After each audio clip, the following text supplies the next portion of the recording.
What's up, viewers and subscribers? Welcome to my channel. If this is your first time viewing, and for those who have already subscribed and view me on the regular, thank you, and please continue your support. Today I wanted to talk about selling on eBay and the pros and cons of that, in addition to what to sell, what not to sell, the things that do good, keyword listings, etc., etc. So I can only tell you the most from my personal experience of what I've done myself and what I've witnessed. One of the most best examples I can give is the things that I've done. So I did the Obama phone job. I still currently do that, but I had a consistent eBay store for almost a year. Well, I still have my store, but I did full-time sales with nothing else for about 9 months. I started off buying and selling gift cards. However, I noticed that this is something that you run into a lot of problems with, because a lot of people, well, first off, the people that sell it to you, you can only assume where they get it. And in addition, they may have the number. So you have to deal with going to the, Walmart or whatever it is, buying something, returning it with the receipt and getting a new gift card, so they no longer have the number if you were going to do that. Gift cards do really good. However, if you're buying them for half, the tax on that is still going to be the 10% of the final sale value.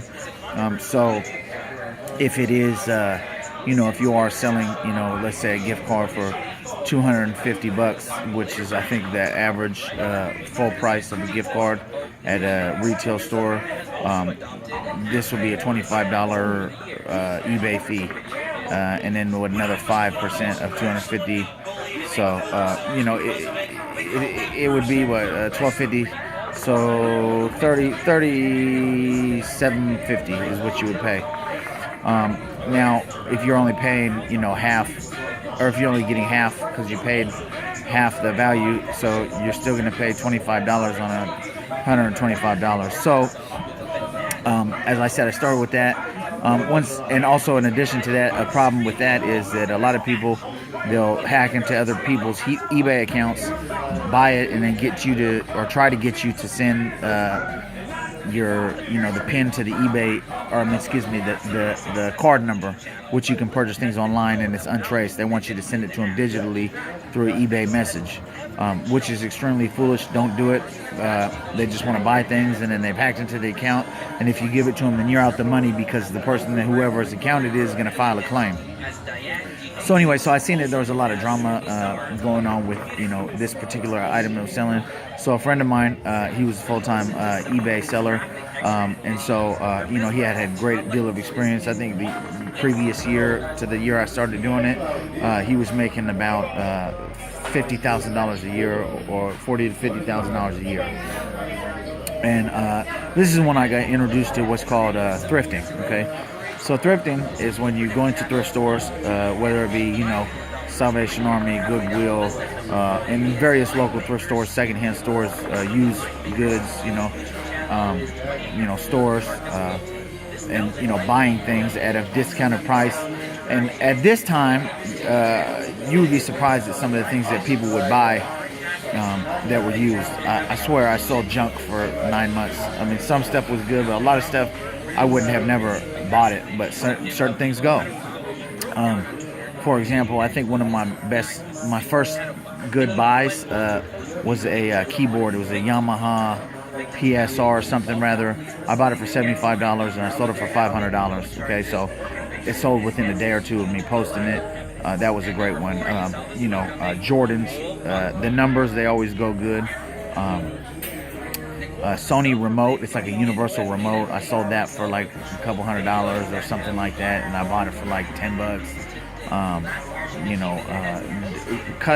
Specialty shoes, if they're in good condition, sneakerheads, they always buy those. They're willing to pay top dollar for those, especially the hard to find ones, because you can't go into Foot Locker or Foot Action or Finish Line and get these shoes. Like I say, the Jordan 13s, they don't just have them in stock. You got to get them online most of the time, and they had the fewest That's one of the fewest released number shoes. With the exception of some of the more popular, less released ones like the Pinnacles and the these kind of things.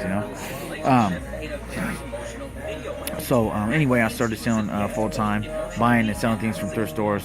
And a general rule of thumb, I would get about 75% profit. So unless it was a higher amount, so if I could buy something for $200 and sell it for $400, I would do that at a higher, return rate. Feedback is something that you definitely want to be concerned about. You have a lot of haters out there, and maybe like for example, one time I sold a lot of women's perfumes. And then a guy bought it and never paid, and I was a new eBay seller, so I had received some bad information and I could just repost it. Well, I reposted it, and that you can't do that. I didn't know, and so filed a claim, got it, canceled it, whatever, and then gave me bad feedback. Well, I checked out the guy's page, and he sells, majority perfume, so you never know who might be trying to shut you out of business, or kind of just put the little water to your flame. That's definitely an issue. So I would say that my best month that I ever had on eBay in sales was over $7,000. And this was the last month before I got my eBay account flagged for 30 days. Because I had accidentally listed a fake purse. I didn't know it was fake. It was a Coach bag, and it was flagged. Maybe once or twice before that. I think it was twice before that I had some generic things on there that I was unaware of. I think some Jordan baby clothes was one of them, and a Tiffany & Co. bracelet that was fake. I didn't know. I got it from a friend that they went and moved to Dubai. So that's definitely something that you need to be concerned about, is selling unauthentic merchandise. They'll shut you down real quick, and they're not going to think twice. I've had my account restricted twice. So so that's one thing. Realistic numbers, maybe you might start out doing, even if it's only a few $100 a month. If you have a day job, don't quit it. Just when you're done, go thrifting, spend $10, get 3 things, 2 things, whatever, and then just sell it. Eventually, as long as it's good things, you'll sell it if it's been looked up and researched. So how do you know what to get? So you go to a thrift store, right? Let's just say you go and get, let's say this starter jacket, hypothetically. This is a vintage starter jacket, Los Angeles Lakers colors, purple and gold. So I look it up at a thrift store. Let's just say it's $5. I'll type in the exact model or whatever, the style that it is, and hit search, then hit used, then hit completed items. The green means it sold, the red means it did not sell. So this is what lets you know the relevancy of the selling item or not selling item. So this is something, in order to how to find your, the stuff that you're looking for. Let's see. Another thing with selling on eBay, of course you're going to have the place to store it, because eventually it's going to go up. You can get a storage unit for real cheap. I got one right now. I think I pay $80 a month. It's about the size of a small room. You can find it in pretty much any, small town city in America. It's available. Things to look out for on eBay. Me personally, I don't like to sell too much used electronics, because a lot of this stuff is faulty and it doesn't work. Or if it does work, then when people are sharp on eBay, they know what they're doing. A lot of the buyers. So what they'll do is they'll see if you're a new seller, and they'll buy it and take a part out of it that's expensive. Let's say you're selling something that's $500. You take a part out, put it back in yours.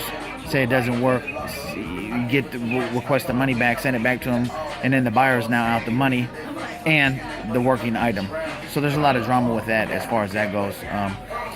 I'm in Southern California currently, so the things that I was finding very often for a good deal would be wetsuits. That was a cheap item. I can get them for $5 all day. Good ones. I've sold them for upwards of $100 each. Jordan products, they always go good. Usually shoes, the numbers.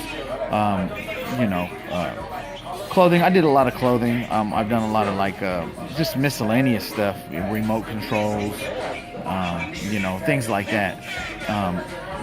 So anyway, so this is just a brief tutorial on my personal experiences with selling on eBay. If you have any questions or comments, please feel free to leave them at the bottom.